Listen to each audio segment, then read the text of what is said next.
Evan, does any of that jump out at you? The Mario Buford one does. I mean, I remember, was it 2 summers ago now? He was at the Friday Night Lights camp, and all the current Huskers were celebrating him. He had a big day there in front of a few thousand at Memorial Stadium.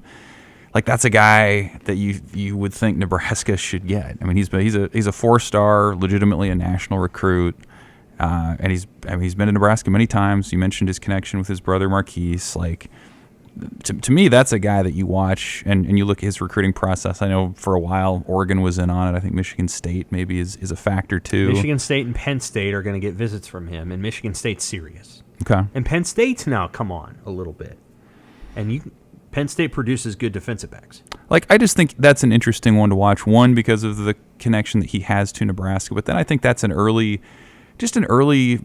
case study in what Evan Cooper can do as a secondary coach and bring in a guy who already has some interest. Can you close the deal on that? I mean, I think that's the one that stands out to me. I mean, you mentioned Pyfrom as the in-state guy, and then you have, a big Texas flavor, a lot of, skill positions, a lot of speed.